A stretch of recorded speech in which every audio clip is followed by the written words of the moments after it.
Hey, what's going on, everybody? This is Ryan here with Blue Line Optics. Just giving you guys another video here about the difference between SFP and FFP scopes. Now, before you groan and say, oh my God, just another informational video, this is totally not what this is going to be, okay? We're actually going to be looking at the question FFP versus SFP. So which one matters for which application? What do you need to be looking for and why?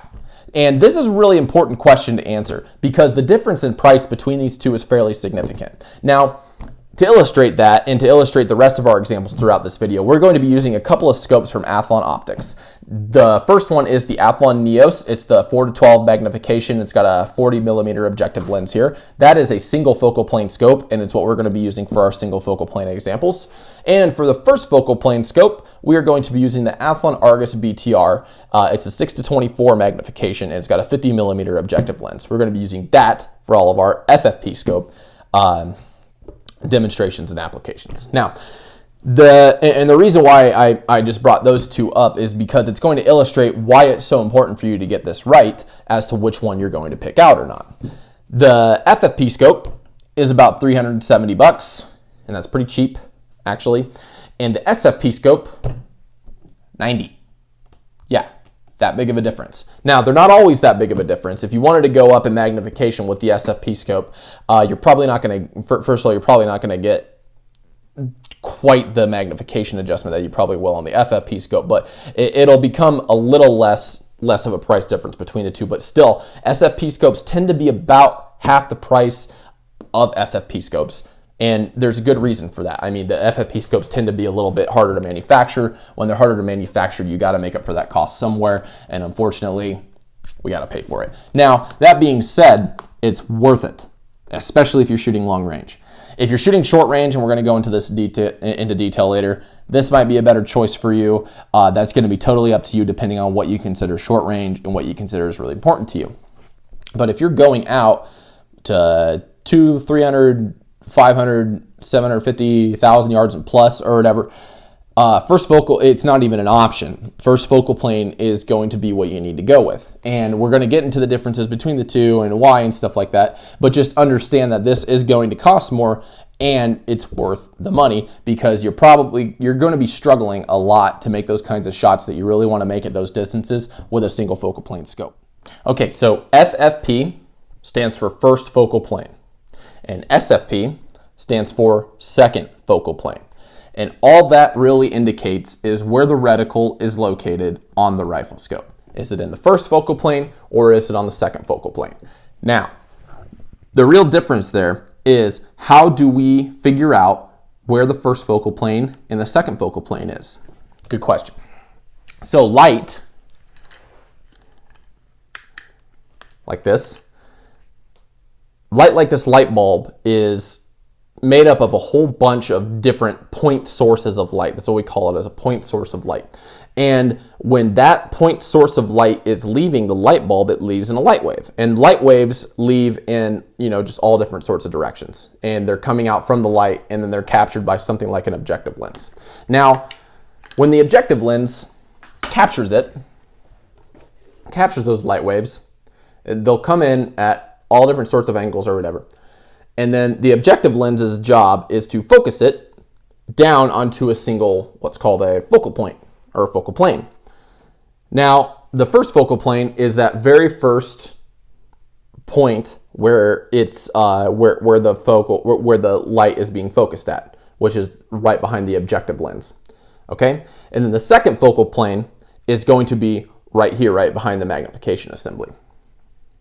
So the difference between the two is really the difference between whether the reticle is going to get larger when you magnify the scope, or is it just going to stay the same regardless of whether you're magnifying the scope or not. So with a first focal plane scope, since it's in front of the magnification assembly, it's going to get larger when the scope gets larger, or when the magnification gets larger. On the second focal plane, it's behind the magnification assembly, so the reticle is going to stay the same size regardless. Okay, and so now we want to get into the meat and potatoes of why this really matters when it comes to shooting and why you're going to end up wanting to choose FFP for long-range shooting applications and SFP for different kinds of shooting shooting applications. So since the magnification since when you magnify an SFP scope, the reticle does not become bigger with the magnification or with the picture that's getting bigger. That means that your mil and your MOA that you've measured on the scope is going to change. With an FFP scope, that's not going to be the case. Okay, so an FFP scope, those mil and MOA in MOA increments are going to stay the same regardless. And those are actually measured on a lot of FFP scopes with what we call reticle subtensions.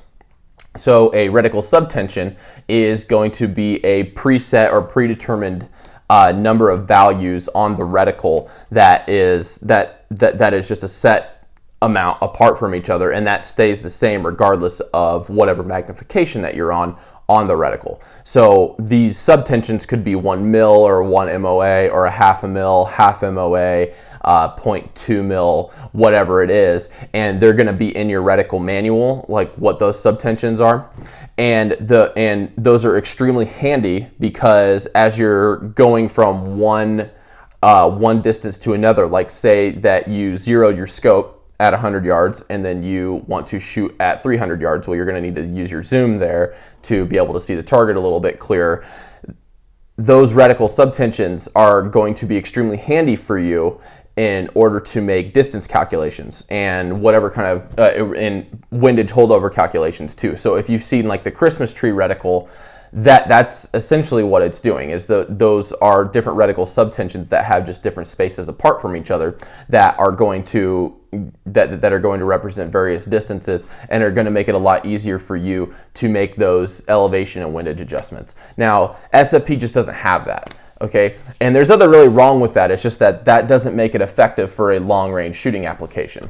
So that would beg the question then, why even have a magnification adjustment on an SFP scope? Well, SFP scopes have magnification adjustments for more tactical shooting purposes. That's why you tend to see them in a lower magnification range, because once you start to get up to higher or up to higher yardage in terms of like how far you're shooting, they're not going to be as useful for reasons that we just discussed. But for anything under like 100 yards or even like 50 yards, they can be extremely useful. And in fact, they actually might be even more beneficial for you to use than what an FFP scope would be, because since the reticle isn't going to get bigger, it's not going to take up any part of the target. And in a tactical shooting application, you tend to want to get more closely knit groups rather than just making sure that you hit the target at 1,000 yards or whatnot. And so if your reticle's getting bigger, that's going to make it a little bit more difficult to do that than if your reticle is just staying a constant size and you're just using that magnification just to dial it up and down, just to see the target a little bit bigger so you can hit those groups a little bit closer together. And one thing to keep in mind too is in those long-range shooting applications, or the short-range shooting applications, now we're talking tactical shooting applications, you're not going to need to really measure for distance or anything like that, because it's typically going to be under 100 yards. So you're not going to need to adjust up anything to make it to make those shots. Sometimes you will. Okay, that's obviously not always 100% the case, but a lot of the time you're not going to need to make those elevation adjustments to account for too much gravity. So an SFP scope is going to do everything that you need it to do just fine. So to summarize, FFP scopes for long-range shooting applications, highly recommend that over an SFP scope. It's going to be more expensive, but it's going to be worth it. Anytime you go over 100 yards, the FFP scope is going to keep consistent reticle subtensions and consistent measurements for your mil and MOA increments on your scope, which is going to make it much easier for you to make adjustments depending on the distance away that you are. An SFP scope, since the reticle does not adjust and become bigger when you zoom in, is not going to have those same advantages. The advantages for an SFP scope would be for a tactical application or any other kind of short range shooting application where you're not necessarily going to need to adjust for gravity or make any kind of crazy mil or MOA adjustments like you might have to do for a long range scope. The fact of the matter is SFP scopes are much more useful in situations where there aren't that many external factors like there are for long range shooting applications. But if you're buying this scope to shoot in terms of 100 yards plus, that means you're gonna want to go for like 500 yards, 1,000 yards, 1,200 yards, etc. then you're definitely going to want to be looking at an FFP scope over an SFP scope. Now, I've said that, and I want to hear what your opinions are. What do you guys think? What do you think are some other applications where SFP could be more beneficial than FFP and vice versa? Leave them in the comments below, and also feel free to check out the blog post on the website. Thank you very much.